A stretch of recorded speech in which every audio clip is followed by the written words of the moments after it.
Alors maintenant que la pression est bien mise, je vais essayer de m'acquitter de la tâche difficile de voir avec vous 3 chapitres ce matin de Daniel. Mais bon, le Seigneur va nous aider.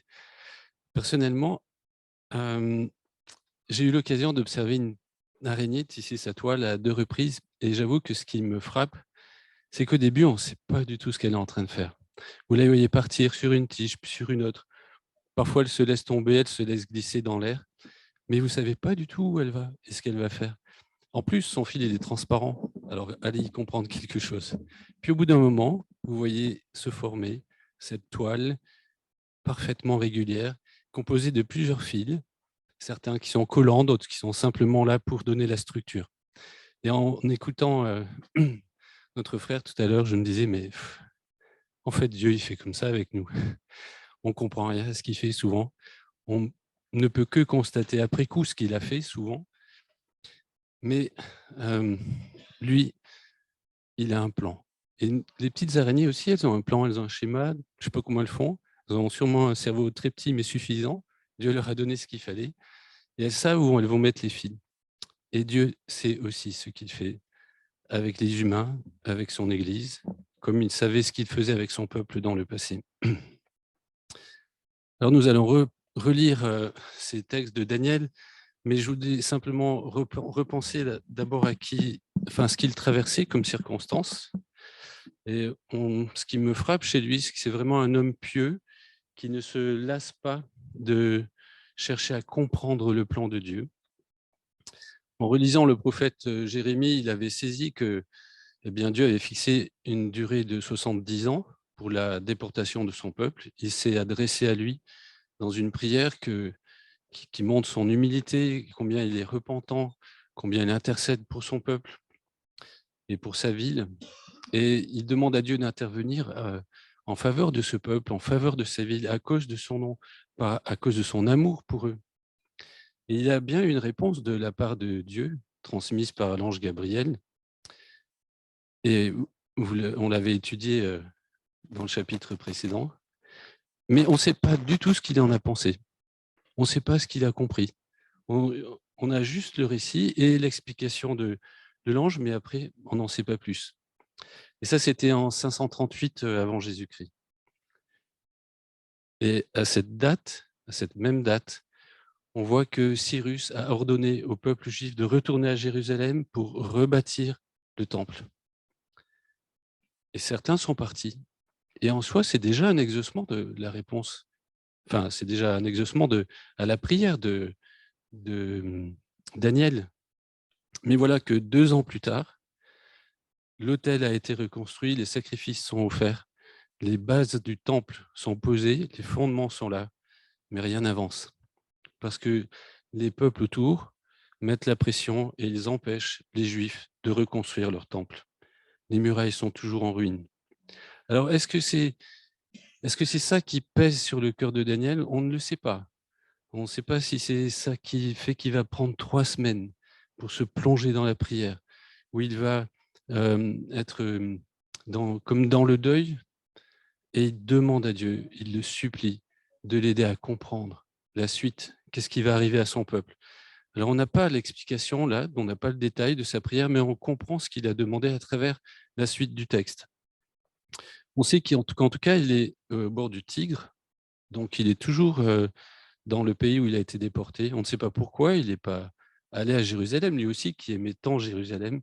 Peut-être que c'est parce que quand même, il a entre 85 et 90 ans, qu'il faut faire 1000 kilomètres et que ça prend à peu près 4 mois. C'est possible que ce soit la raison, à moins qu'il ait encore des affaires à régler.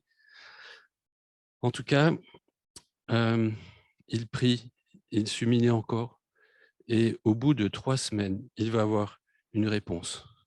Mais c'est une réponse qui va être difficile à entendre. C'est pas le genre de réponse qu'on on aime vraiment avoir. Bien qu'il y ait des éléments très encourageants, il y a quand même beaucoup d'éléments qui posent question. Alors, Dieu va faire en sorte que Daniel soit encouragé, avant même de lui donner plus de détails sur, des sur la réponse qu'il va lui donner. Dieu va l'encourager par une grande vision. Et je vous propose qu'on lise, enfin, un détail quand même avant qu'on lise, c'est que dans la fin du livre de Daniel, au verset 4 du chapitre 12, il lui a dit: «Quant à toi, Daniel, tiens caché le sens de ces paroles et conserve ce livre scellé jusqu'au temps de la fin. Alors beaucoup l'étudieront et verront leur connaissance s'accroître.»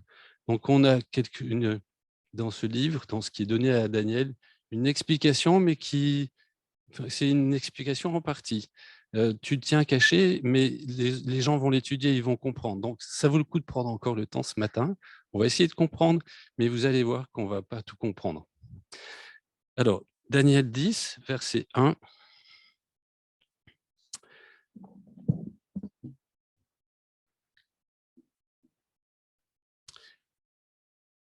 Durant la 3e année du règne de Cyrus, empereur de Perse, un message fut révélé à Daniel, nommé aussi Belshazzar. Cette révélation est authentique. Elle annonce un grand combat. Daniel fut attentif à la parole et il en reçut la compréhension dans une vision. En ces jours-là, moi, Daniel, je fus plongé dans le deuil durant 3 semaines entières. Je ne touchai à aucun mets délicat, je ne pris ni viande ni vin, je ne me frottai d'aucune huile parfumée pendant ces 3 semaines. Le 24e jour du 1er mois, je me trouvais sur la rive du grand fleuve, le Tigre. Je levai les yeux et j'aperçus un homme vêtu d'habits de lin qui portait une ceinture d'or, le plus pur, autour des reins. Son corps luisait comme de la topaze, son visage flamboyait comme l'éclair, ses yeux étaient pareils à des flammes ardentes et ses bras et ses pieds avaient l'éclat du bronze poli quand il parlait. Le son de sa voix retentissait comme le bruit d'une grande foule. Moi, Daniel, je fus le seul à voir cette apparition. Les gens qui étaient avec moi ne la virent pas. Ils furent soudain saisis d'une grande frayeur et s'enfuirent pour se cacher. Je demeurai donc seul à contempler cette apparition grandiose. J'en perdis mes forces. Je devins tout pâle et mes traits se décomposèrent. Je me sentais défaillir. J'entendis le personnage prononcer des paroles et en entendant sa voix, je perdis connaissance. Je tombai la face contre terre. À 85 ans ou 90, quand on tombe face contre terre, c'est difficile de se relever. On va le voir ensuite. Mais vous, qui êtes moins âgés, qui n'avez pas jeûné pendant 3 semaines, à qui pensez-vous quand vous voyez cette vision qui est décrite ici, enfin, quand vous imaginez cette vision? À qui pensez-vous? Comme ça, de but en blanc. À Jésus? Pourquoi? Pardon? Il resplendit? Vous avez d'autres arguments? Parce que pourquoi vous pensez à Jésus?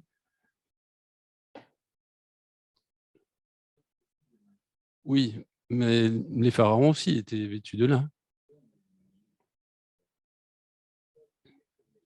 Son visage brillait comme l'éclair. D'accord?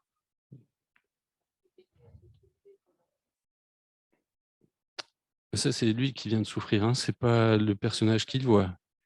Non, mais ça vous rappelle rien, cette image? Est-ce que vous l'avez vue ailleurs? Ah, dans l'Apocalypse. Ben oui, pourquoi on pense à Jésus? Parce qu'on l'a vu dans l'Apocalypse. Jean, quand il veut décrire Jésus, il reprend à peu près la même image que Daniel. Mais dans l'Apocalypse, c'est clair que c'est Jésus parce que il dit: Je suis celui qui était mort et maintenant je vis. Je suis l'alpha et l'oméga. Et on sait, grâce à l'Apocalypse, qu'ici, Daniel, il avait déjà eu cette vision de Jésus, très probablement. Pourquoi c'est important? On va le voir ensuite, mais c'est quand même déjà une réponse quand il nous est dit que la connaissance augmentera. Eh bien, le livre de l'Apocalypse peut nous aider déjà à comprendre que là, ce personnage, c'est Jésus. Donc nous, on a de la chance, on a le livre de l'Apocalypse en plus de celui de Daniel. En tout cas, quand Daniel voit cette vision, il nous dit qu'il est le seul à la voir et que pourtant tous les autres sont terrorisés simplement par la présence de cette apparition. Les autres sont terrorisés, ils partent se cacher. Lui, il s'effondre. Mais ce n'est pas à cause d'une hypoglycémie parce qu'il a jeûné depuis 3 semaines. Ce qu'il a devant lui, c'est c'est la sainteté même, c'est la pureté, c'est la puissance, c'est la force, c'est la gloire. Il le voit et il est déjà presque effondré. Mais quand il parle, c'est fini. Il est terrassé. Et là, il tombe. Il est à plat de couture sur le sol. Il ne peut plus tenir debout. La simple vue de Dieu, et surtout quand il prononce une parole, anéantit tout homme qui voudrait se tenir devant lui. Il n'y a pas un homme qui peut se présenter devant Dieu et vivre si ce n'est Dieu qui le maintient en vie. Et ça, c'est important que nous apprenions à mesurer la sainteté de Dieu, la sainteté de Jésus-Christ. Parce que Jésus-Christ, on le voit souvent, comme ici, là, dans la petite crèche, dans les tables, mais Jésus, il est cet homme-là, ce Dieu grand et redoutable, homme et Dieu à la fois, mais saint. Et dans le même temps, voilà, j'aimerais qu'on mesure avec Daniel combien Dieu nous aime et nous vient en aide. En aide. Non seulement il est saint et redoutable, mais il nous aime et il nous vient en aide. Parce que regardez avec quelle patience il va prendre soin de redonner des forces à Daniel pour l'encourager. On va lire la suite. Daniel, toujours chapitre 10, verset 10. Et vous remarquerez qu'on ne sait pas, c'est difficile de dire qui le touche. On imagine, il est par terre, il est à plat ventre, je pense qu'il voit plus, il voit plus ce qui se passe autour, mais il entend et il sent. Alors une main me toucha. Elle me fit me redresser tout tremblant sur mes genoux et sur les paumes de mes mains. Puis le personnage me dit, Daniel, homme bien-aimé de Dieu, sois attentif aux paroles que je t'adresse. Mets-toi debout où tu es, car j'ai été maintenant envoyé vers toi. Pendant qu'il prononçait ces mots, je me relevai tout tremblant. Il poursuivit, sois sans crainte, Daniel, car dès le premier jour où tu as appliqué ton cœur à comprendre et à t'humilier devant ton Dieu, ta prière a été entendue et je suis venu vers toi en réponse à tes paroles. Mais le chef du royaume de Perse s'est opposé à moi durant 21 jours. Alors Michel, l'un des principaux chefs, est venu à mon aide et je suis resté auprès des rois de Perse. Je suis venu pour te faire connaître ce qui arrivera à ton peuple dans l'avenir, car c'est encore une vision qui concerne ce temps-là.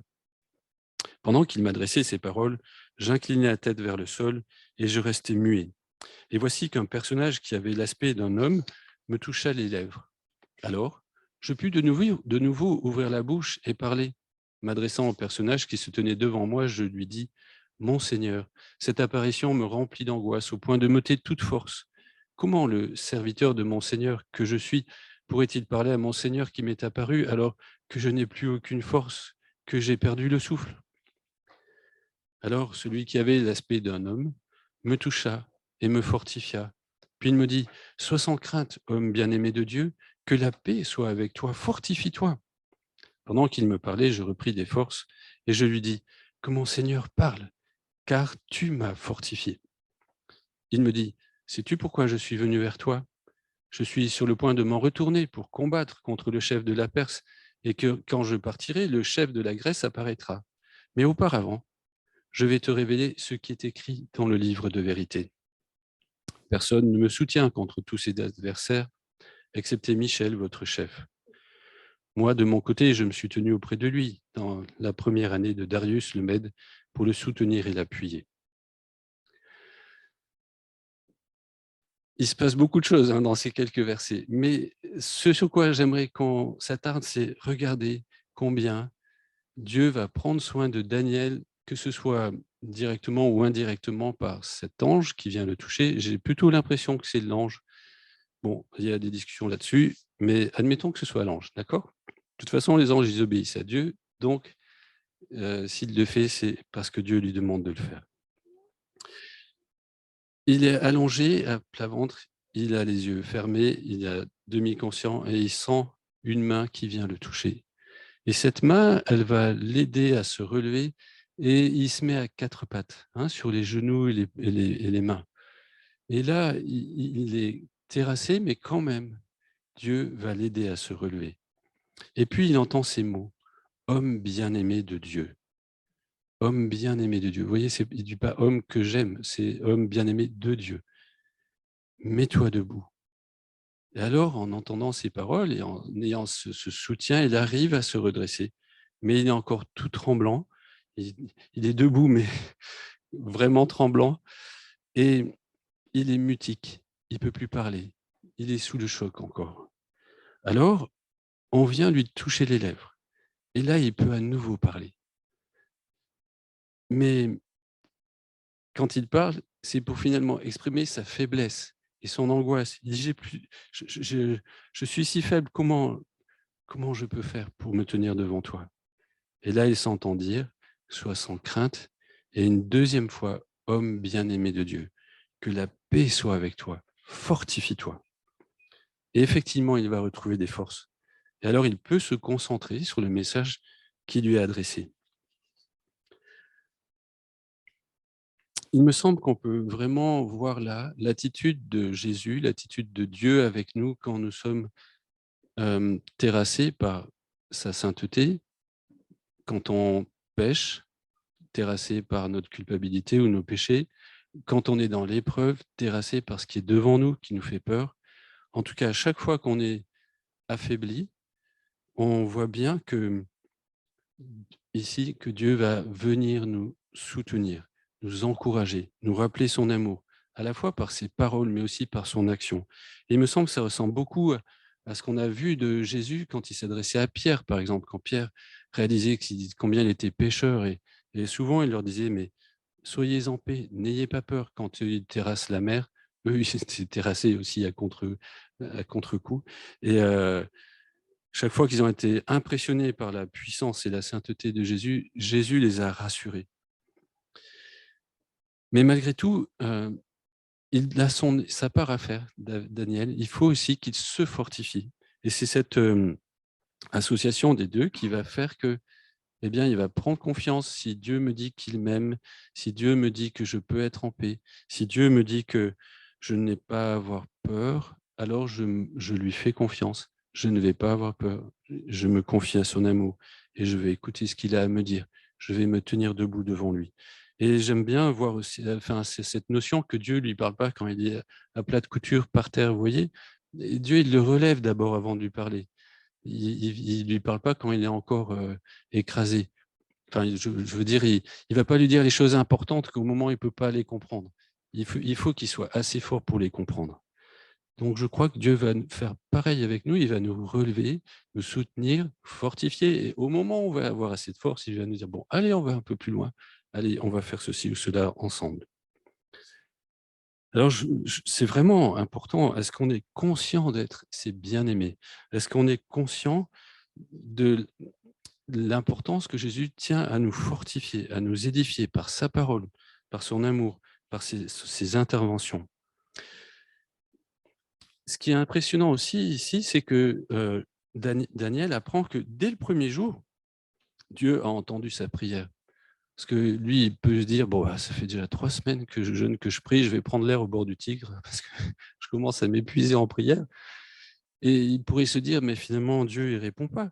Mais en réalité, ça fait depuis le premier jour, Dieu était attentif et il avait donné l'ordre à un ange de venir lui répondre, de venir lui parler. Et cet ange, eh bien, lui explique que, bien voilà, ça fait 3 semaines qu'il devait venir, mais il a été retenu. Il a été retenu par un chef du royaume de Perse, visiblement un autre ange, mais qui s'oppose à lui. Or, puisque lui est du côté de Dieu, on ne peut que penser que l'autre ange, il n'est pas du côté de Dieu. Et on sait qui est ennemi de Dieu et s'oppose à ses plans et qui a entraîné des anges derrière lui dans ce sens.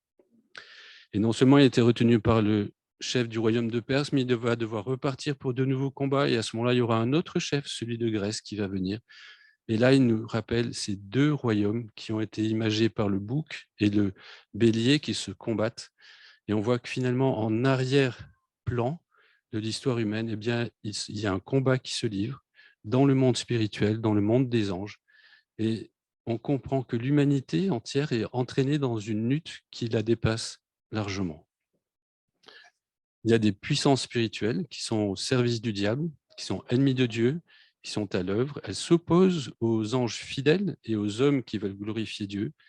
Et ça se voit à travers l'influence qu'elle cherche à exercer sur les peuples pour les pousser à la révolte contre Dieu. C'est aussi ce qui est appelé l'esprit du monde, hein, ou l'ange de la puissance de l'air, donc le diable qui veut pousser les hommes à la révolte. C'est l'Apocalypse qui nous en parle le plus, hein, et dans ce sens aussi, notre connaissance augmente avec le livre de l'Apocalypse. On comprend bien mieux tout cet arrière-plan. Et en fait, si cette révélation a été faite à Jean, c'est parce que l'Apocalypse, ça ne veut pas dire catastrophe, hein, ça veut dire révélation. Et on comprend que cette révélation a été faite à Jean pour compléter ce qui avait été déjà donné à Daniel ou aux autres prophètes dans le passé, pour qu'on comprenne le plan de Dieu et qu'on comprenne que Dieu sera victorieux, que Dieu mettra fin aux œuvres du diable, que la victoire est déjà assurée et qu'on n'a pas à avoir peur. Simplement, cette victoire, elle va être visible de tous et elle s'imposera juste au moment où Dieu l'a fixée. Hein, c'est tout ce qu'on voit dans le livre de l'Apocalypse et on est invité à se réjouir si on lit le livre de l'Apocalypse. Pourquoi on peut se réjouir? Parce que franchement, il y a des choses qui ne sont pas réjouissantes. On peut se réjouir parce que c'est la victoire qui est annoncée. Et il n'y a pas de doute. Ce n'est pas comme dans les films où on ne sait pas trop qui va gagner. Il ne faut pas qu'on imagine Satan et ses démons en train de lutter contre Michel, Gabriel, et puis on ne sait pas trop comment ça va finir. Non, il y a une lutte, mais on connaît la fin, grâce à l'Apocalypse. Et c'est pour ça que en Éphésiens 6, l'apôtre Paul nous exhorte, et c'est Éphésiens 6 au verset 10, où il nous est dit « Puisez votre force dans le Seigneur et dans sa grande puissance. Revêtez-vous de l'armure de Dieu afin de pouvoir tenir ferme contre toutes les ruses du diable, car nous n'avons pas à lutter contre des êtres de chair et de sang, mais contre les puissances, contre les autorités, contre les pouvoirs de ce monde des ténèbres et contre les esprits du mal dans le monde céleste. C'est pourquoi endossez l'armure que Dieu donne afin de pouvoir résister aux mauvais jours et tenir ferme jusqu'au bout. C'est cette notion qui est aussi importante, tenir ferme jusqu'au bout, après avoir fait tout ce qui est possible dans d'autres traductions, après avoir tout surmonté. Daniel avait besoin, visiblement, de bien mesurer tout cela avant d'avoir la révélation, que Dieu l'aime, que Dieu est prêt à le soutenir, qu'il y a des anges qui sont impliqués dans ce combat et que il n'est pas seul et il va pouvoir continuer à combattre comme il le fait par la prière, comme il a fait ici. Et pour nous, c'est important, voilà, d'avoir cette vision du monde, de ne pas regarder que des informations comme si ça s'arrêtait là, mais qu'en arrière-plan, il y a une guerre spirituelle. Parce que c'est quand même encourageant de savoir que derrière nous et avec nous, il y a quand même une armée d'anges. Je ne sais pas si vous vous souvenez de cette histoire d'Élisée. Vous vous souvenez, Élisée, il y avait une guerre entre le roi de Syrie et le roi d'Israël. Et puis Dieu révélait à Élisée où allait se poster le roi de Syrie pour le combattre. Et le roi de Syrie, il a fini par dire, bon, il y a un traître chez moi. Et puis on lui dit, mais non, il n'y a pas de traître, mais c'est Élisée qui raconte tout. Alors ils ont voulu capturer Élisée. Alors, un matin, le serviteur d'Élisée, il se réveille, puis qu'est-ce qu'il voit? Toute une armée autour de lui, autour de la maison. Il dit, ça y est, on est fichu, on est encerclé. Et il dit à Élisée, mais on est perdu. Et à ce moment-là, voilà ce qu'on lit. Voilà ce que lui dit Élisée. N'aie pas peur, car ceux qui sont avec nous sont plus nombreux qu'eux. Ah bon? Ils sont cachés dans les tiroirs? Ils sont où? Puis il pria. Éternel, je t'en prie. C'est Élisée qui prie. Ouvre-lui les yeux à son serviteur pour qu'il voie. L'Éternel ouvrit les yeux du serviteur qui vit la montagne pleine de chevaux et de chars de feu autour d'Élisée. Alors on comprend bien que ces chevaux et ces chars de feu, c'était des anges qui étaient au service de Dieu pour combattre en faveur d'Élisée. Et vous lirez la suite, c'est dans 2 Rois 6. C'est merveilleux de voir comment Élisée réagit, enfin bref, et comment Dieu le délivre. Cette fois, c'était une délivrance. Ce n'est pas toujours une délivrance physique. Mais en tout cas, les anges, ils vont toujours venir être là en soutien pour, par exemple, ordonner à une araignée de tisser une toile. Je ne sais pas si l'araignée, elle est soumise aux anges, mais j'ai l'impression qu'il y a quelque chose comme ça quand même. Et vous voyez, c'est étonnant, mais ce monde spirituel, on n'est pas invité à aller le rencontrer. On n'est pas invité à aller prier des anges. Notre prière, comme Daniel, elle doit s'adresser à Dieu. Et c'est Dieu après qui donne ses ordres.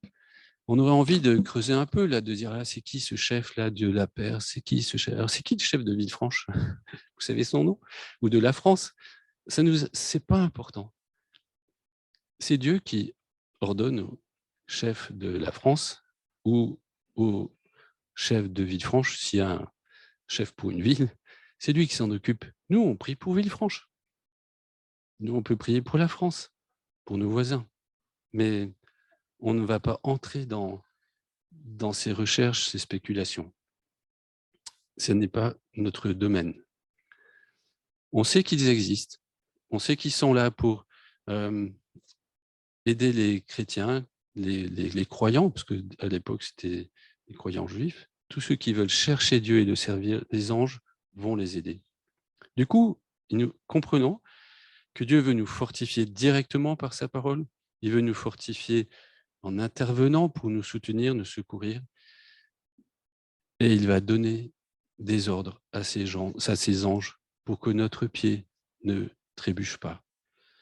Alors maintenant, on peut essayer de voir ce qui va nous attendre.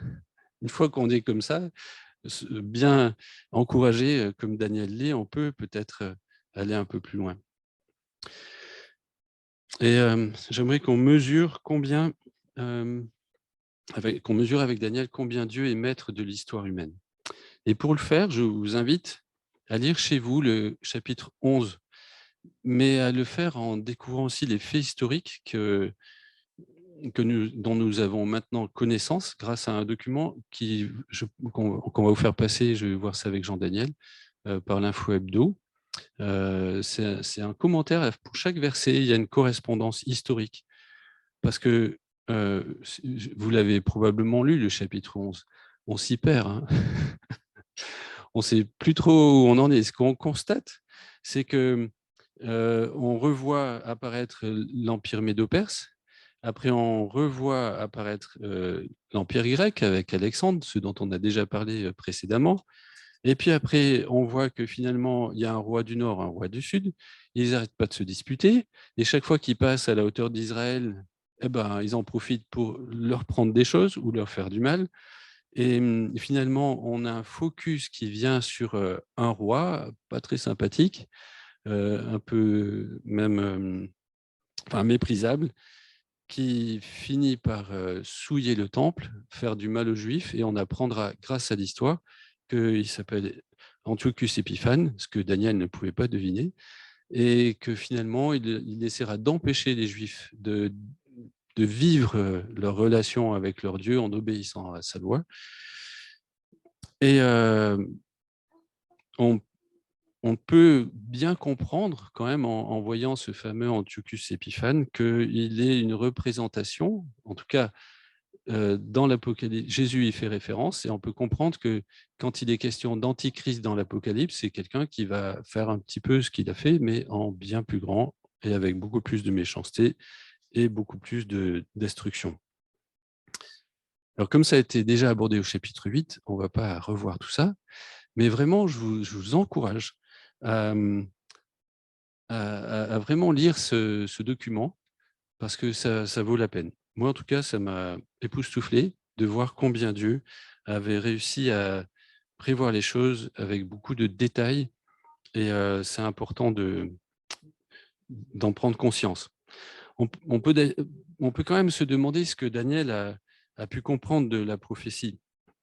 Et à ce moment-là, je pense qu'il faut nous souvenir aussi de ce que Jésus avait dit à ses propres disciples quand lui-même faisait des prophéties. Par exemple, dans Jean 13, au verset 19 et 14, et au chapitre 14 et 29, il va leur dire pourquoi il l'avertit de certaines choses. Et là, le contexte, c'est qu'il va les avertir du fait qu'il va partir, qu'il va aller vers le Père.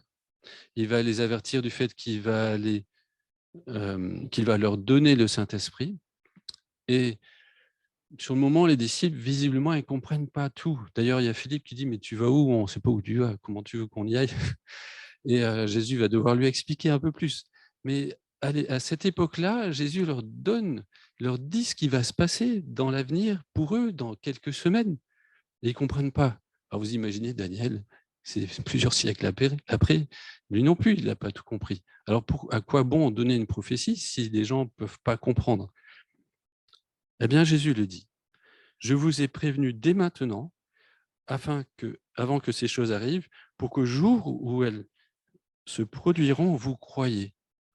Et il me semble que la prophétie biblique, on peut vraiment la voir sous cet angle-là.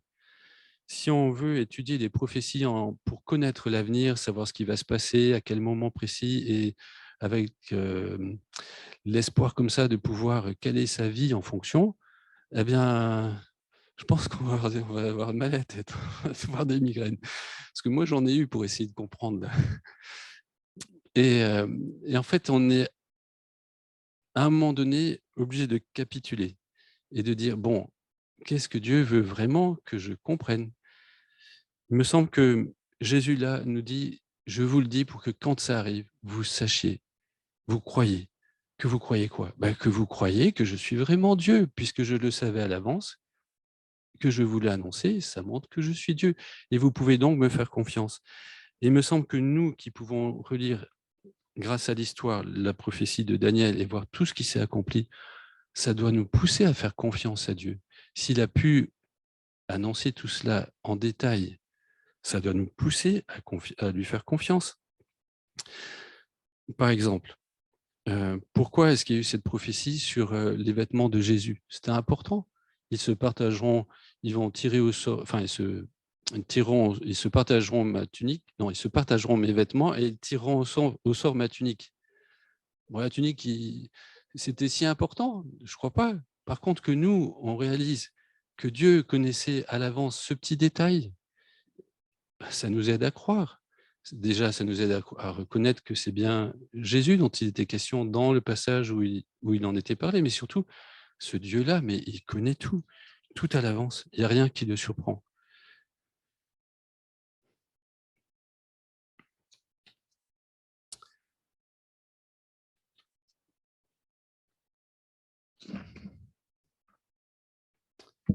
Alors, quand on lit cette histoire donc de la chronologie des rois, on voit que donc il y a je reviens là-dessus, mais il y avait donc les, l'empire médo-perse, puis après il y a l'empire grec, et puis après il se sépare en quatre, et puis après il y a deux rois, le roi du nord, le roi du sud, les, un roi, enfin les Ptolémées qui vont être en Égypte et les Séleucides qui vont être en Syrie, et ils vont se battre. Et quand on suit la chronologie, les historiens arrivent à tout faire coller. Sauf que à partir d'un moment, ça colle plus. Alors, certains disent, vous voyez, c'est pas vraiment inspiré, mais nous, on sait que c'est inspiré. Alors, si ça colle plus, il faut admettre que ça s'est peut-être pas encore passé. Et si ça s'est pas encore passé, c'est bien peut-être pour ça qu'on comprend plus, parce qu'on est dans la même position que Daniel, qui du coup était avant les événements et qui avoue après ne pas tout comprendre. Et je vous propose qu'on le lise quand même, à partir du chapitre 30, du verset 35 du chapitre 11. Donc Daniel 11, verset 35. Certains parmi les hommes qui auront de la sagesse tomberont afin d'être épurés, purifiés et blanchis à travers cette épreuve en vue du temps de la fin, car la fin viendra au temps fixé. On est bien dans ce contexte de la fin, En fait, c'est parce que c'est vraiment l'extrême fin. Le roi agira à sa guise, il s'enorgueillira et s'élèvera au-dessus de tous les dieux. Il proférera même des blasphèmes inouïs contre le Dieu des dieux, et il parviendra à ses fins jusqu'à ce que la colère divine soit parvenue à son comble. Alors ce qui est décrété s'accomplira. Vous remarquez, ce qui est décrété s'accomplira.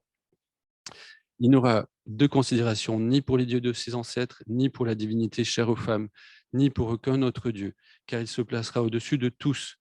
Au lieu de se Au lieu de ceci, il vénérera le dieu des forteresses, une divinité que n'auront pas connue ses ancêtres, en lui offrant de l'or, de l'argent, des pierres précieuses et d'autres objets de valeur. Il attaquera des forteresses avec l'aide d'un dieu étranger. Il comblera d'honneur ceux qui accepteront ce dieu, il leur conférera le pouvoir sur un grand nombre et leur distribuera des terres en récompense. Au temps de la fin, le roi du Midi se heurtera contre lui comme un ouragan. Le roi du Nord fondra sur sur celui du Midi avec ses chars, sa cavalerie et une flotte considérable. Il pénétrera à l'intérieur des terres et, comme une inondation, il les submergera sur son passage. Il envahira aussi le pays magnifique et de nombreux peuples succomberont. Quelques-uns échapperont à ses coups, les Édomites, les Moabites et l'élite des Ammonites. Il étendra sa domination sur différents pays et l'Égypte elle-même ne lui échappera pas. Il s'emparera des trésors d'or et d'argent et de tous les objets précieux de l'Égypte. Les Libyens et les Éthiopiens le suivront, mais alarmé par des nouvelles venues de l'Orient et du Nord, il quittera le pays dans une grande colère pour détruire et exterminer un grand nombre. Il dressera des tentes royales entre les mers. Là, il faut penser à la mer Morte et la mer Méditerranée, sur la magnifique montagne sainte. Alors sa fin l'atteindra sans que personne vienne à son secours. En ce temps-là se lèvera Michel, le grand chef. Donc, en ce temps-là, c'est-à-dire que c'est donc au moment où ces événements se passent. C'est pour ça que il y a des discussions, hein. Là, je vous donne une version, mais en ce temps-là se lèvera Michel, le grand chef, qui a pour mission d'aider ton peuple. Ce sera un temps de détresse tel qu'il n'y en a jamais eu depuis que des nations existent jusqu'à ce moment-là. En ce temps-là seront sauvés ceux de ton peuple dont le nom est inscrit dans le livre. Les nombreux humains qui dorment dans la poussière de la terre se réveilleront. Ah, alors là aussi, on comprend bien que c'est la fin des fins. Les uns pour la vie éternelle, les autres pour la honte et l'horreur éternelle. Les hommes qui auront eu de la sagesse resplendiront alors comme le firmament. Ceux qui auront amené un grand nombre à être justes brilleront comme les étoiles, à toujours et à jamais. Quant à toi, Daniel, tiens caché le sens de ces paroles et conserve le livre scellé jusqu'au temps de la fin. Alors beaucoup l'étudieront, on en fait partie, et verront leur connaissance s'accroître. Moi, Daniel, je continue à regarder et je vis les deux autres personnages qui se tenaient là, chacun sur une rive du fleuve. L'un d'eux demanda à l'homme vêtu de lin qui se tenait au-dessus des eaux du fleuve, quand donc viendra la fin de ces choses inouïes? Alors, l'homme vêtu de lin qui se tenait au-dessus des eaux, donc là c'est bien Jésus qu'on a vu tout à l'heure, l'homme vêtu de lin qui se tenait au-dessus des eaux du fleuve leva sa main droite et sa main gauche vers le ciel, et je l'entendis déclarer: je le jure par celui qui vit à jamais, ce sera dans un temps, 2 temps et la moitié d'un temps. Quand la force du peuple saint sera entièrement brisée, alors toutes ces choses s'achèveront. J'entendis ces réponses sans les comprendre. C'est pourquoi je demandai: Mon Seigneur, quelle sera l'issue de ces événements? Il me répondit: Va, Daniel, car le sens de ces paroles sera caché. Elles seront scellées jusqu'au temps de la fin. Beaucoup seront purifiés, blanchis et éprouvés comme par le feu. Les méchants se conduiront avec perversité, et aucun d'eux ne comprendra. Mais ceux qui auront de la sagesse comprendront. Depuis le moment où l'on fera cesser le sacrifice perpétuel et où l'on installera l'abominable profanation, s'écouleront 1290 jours. Heureux celui qui attendra et qui parviendra jusqu'au 1335e jour. Quant à toi, va jusqu'à la fin, et tu entreras dans le repos. Puis à la fin des temps, tu te relèveras pour recevoir la part qui t'est échue. Et le point que j'aimerais qu'on voit maintenant, eh bien, c'est avec Daniel, marchons fidèlement dans le plan de Dieu sans tout comprendre. Parce que là, franchement, après la lecture de ces textes, je suis très mal à l'aise. Surtout vu ce que vient de nous dire Yves en introduction. Euh, Vous comprenez, vous, là? Vous avez fait les calculs? Pourtant, on est censé être éclairé, notre connaissance a augmenté, on a l'Apocalypse, on a différents livres dans le Nouveau Testament. Au verset 4, il est dit: tiens caché le sens de ces paroles et conserve le livre scellé jusqu'au temps de la fin. Alors beaucoup l'étudieront et verront leur connaissance s'accroître. Et au verset 10, ceux qui auront de la sagesse comprendront. Mais moi, je me dis que je manque vraiment de sagesse. Ou alors, on n'est vraiment pas au temps de la fin. Si je ne comprends pas, c'est qu'on n'est pas au temps de la fin, parce que si on était au temps de la fin, je devrais comprendre. Comment on fait là? J'ai envie de partir. Je ne sais pas de quoi parlent ces derniers versets. Ça parle du temps de la fin. Mais qu'est-ce qui va se passer exactement? C'est qui cette, pardon, l'expression la divinité chère aux femmes? Il y a des gens qui donnent des explications, mais et quel est ce nouveau dieu des forteresses? On avait l'impression que c'était pas très nouveau, le dieu des forteresses. Ils sont tous en train d'en construire et ils se cachent derrière. Et puis, pourquoi les Édomites, les Moabites, l'élite des Ammonites échapperont à ce roi? Certains pensent que c'est peut-être déjà arrivé, mais quand même après, on nous dit bien que, enfin, ce qu'on nous dit, ça semble bien se passer dans la fin des temps, puisque les gens ressortent de la poussière. Et puis, quand Daniel demande une explication, on lui en donne une. On lui dit, ce sera dans un temps, enfin, quand est-ce que ça va arriver? T'inquiète pas, c'est dans un temps, 2 temps et la moitié d'un temps. Très bien. Et puis après, bon, ça va durer 290 jours. Mais heureux si tu tiens. Alors moi, je me dis bon, 290, il faut arriver à 291. Ah oui, mais non, on nous dit jusqu'à 1335. Mais pourquoi? Et pourtant, ça semble important puisque c'est la réponse à la question. Quand arrivera la fin de ces choses inouïes? Vous savez, c'est des fois, devant cette situation, je me dis, c'est comme si j'avais acheté un super appareil photo. Je suis très content. J'ouvre la boîte, j'ai mon appareil, et puis j'ai une notice descriptive. On me donne la couleur, on me donne la forme, on me dit combien il pèse, tout ça. Mais par contre, je n'ai pas le mode d'emploi. Je ne sais pas comment on utilise les fonctions. Je ne sais pas comment. Je me sens un peu comme ça avec ce texte. Comme si j'avais une partie de l'information, mais pas tout. Et alors pour l'appareil photo, c'est pas grave. On arrive, il y a des menus dedans. C'est pas trop compliqué de rattraper. Mais là, il semble que Dieu ait voulu que ce soit volontairement, qu'il ne dise pas tout, parce qu'en fait, son but, c'est pas qu'on connaisse l'avenir, c'est pas qu'on fasse des calculs pour dire ah oui, tiens, ça va être en l'an 2000. Ah oui, c'est vrai, tiens, ça va être à tel moment. Euh,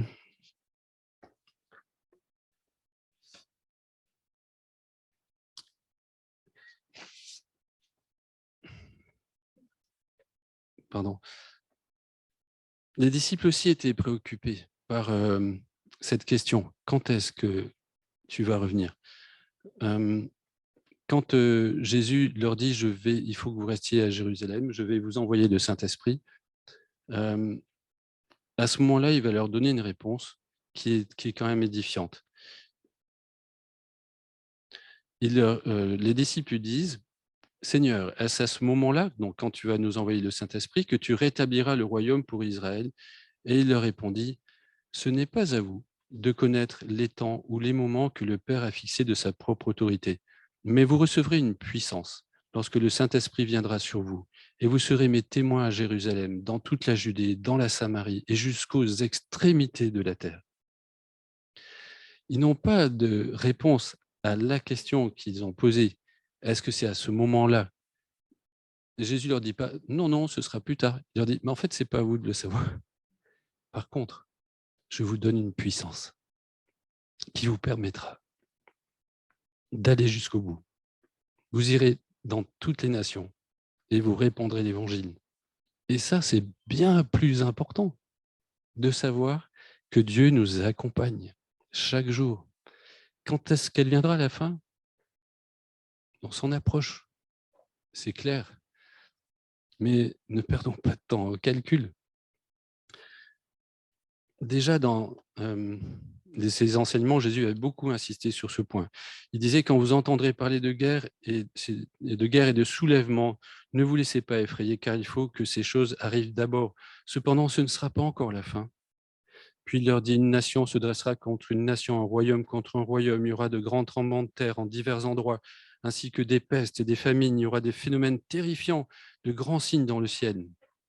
Mais avant tout cela, on mettra la main sur vous, on vous persécutera, on vous livrera aux synagogues, on vous jettera en prison, on vous traînera devant les rois et devant des gouverneurs à cause de mon nom. Cela vous donnera une occasion de témoignage. C'est curieux. Ce que Dieu veut, c'est qu'on témoigne. C'est ce qu'il nous demande. Et pour ça, il nous a donné son esprit. Verset 14. Mettez-vous donc dans l'esprit de ne pas préparer votre défense, car je vous donnerai des paroles et une sagesse telle qu'aucun de vos adversaires ne pourra s'y opposer ni les contredire. Peut-être ils vous mettront à mort, mais ils ne pourront pas vous contredire. Vous témoignerez de la vérité dans le monde où vous serez. On pourrait croire que les informations de Matthieu 24, Marc 13, Luc 21, de l'Apocalypse pourraient nous aider à mieux calculer les moments précis où Jésus va revenir. Mais ce n'est vraiment pas le but et je pense que c'est dangereux. Par exemple, moi, à un moment donné, je me disais, bon, il faut que le temple soit reconstruit, n'est-ce pas? Pour que l'abomination de la profanation, pour qu'il puisse être à nouveau profané, le temple. Bon, c'est cool, il n'est pas reconstruit. Tant que le temple n'est pas reconstruit, Jésus ne revient pas. Alors, comment je vis avec ça? Vous voyez? C'est compliqué quand même.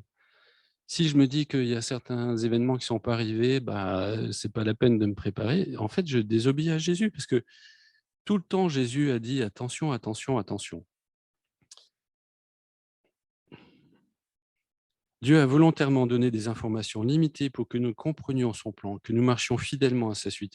Il n'a jamais voulu nous dire l'avenir pour satisfaire notre curiosité ou nous permettre de nous reposer en prenant du bon temps sur la terre. Au contraire, Jésus disait à ses disciples, vous aussi tenez-vous prêts, car c'est un moment que vous n'auriez pas imaginé que le Fils de l'homme viendra. Et ça, malgré Daniel, malgré l'Apocalypse, malgré Matthieu 24. Quand Jésus reviendra, alors l'humanité sera jugée. Daniel en parle. Tous ressusciteront. Il y aura une résurrection pour tous. Ceux qui auront préféré suivre le diable et ses démons, malheureusement, pour une honte éternelle. Et là, c'est vraiment urgent. Si quelqu'un ici n'a pas encore fait ce choix de se détourner de ses péchés, de se détourner de cette révolte, de cette rébellion spirituelle contre Dieu, c'est urgent de venir se repentir et se réconcilier avec Dieu. Mais regardez, c'est vrai que les temps de la fin seront difficiles pour ceux qui veulent suivre Dieu, mais Dieu les soutiendra. C'est lui qui les aidera à persévérer jusqu'au bout. Et regardez leur destinée dans Daniel, ils ressusciteront pour la vie éternelle, ils seront glorifiés dans la présence de Dieu, ils resplendiront comme des étoiles. Tous ceux qui auront invité à suivre Dieu. Nous comprenons que ces épreuves ont un but aussi, puisqu'il nous est dit au verset 10, beaucoup seront purifiés, blanchis, éprouvés comme par le feu. Il n'est pas question ici d'avoir ses péchés effacés, mais d'être fortifiés, affermis dans la foi. Dieu ne laisse aucune place au hasard. Tout est mesuré, y compris l'intensité et la durée de l'épreuve. C'est répété, répété, répété dans Daniel. Dieu décide de quand ça s'arrête. C'est lui qui mettra un terme à notre histoire actuelle. Il a un plan précis et ce plan se réalise. J'arrive à ma conclusion, je vous rassure. Il a un plan précis, ce plan se réalise. Il nous faut vraiment considérer que Dieu atteindra son but, quelles que soient les intrigues des démons ou des rois. Des gens comme Antiochus Épiphane ou d'autres. C'est Dieu qui va accomplir son plan. Alors en conclusion, le verset 13, le dernier du livre de Daniel, dit « Quant à toi, Daniel, va jusqu'à la fin et tu entreras dans le repos. Puis à la fin des temps, tu te relèveras pour recevoir la part qui t'est échue. » Voilà notre mot d'ordre. Persévère, sois fidèle avec confiance jusqu'à ta mort. Tu es un bien-aimé de Dieu. Dieu te soutient lui-même par sa parole, par son esprit. Même ses anges sont à son service pour te secourir. Dieu a un plan merveilleux et bien conçu pour l'humanité, mais aussi pour ta vie. Au fil de ta vie, tu comprendras de mieux en mieux ce que Dieu attend de toi. Sois vigilant en attendant Jésus, lutte spirituellement. Puis viendra le jour de ta mort et de ta résurrection. Alors, tu entreras dans la gloire éternelle. Et tout cela est possible grâce à qui? Grâce à Jésus-Christ, qu'on a vu en introduction, ce Jésus-Christ glorieux. Dieu fait homme, à la fois si redoutable et si proche. Que la gloire lui soit rendue.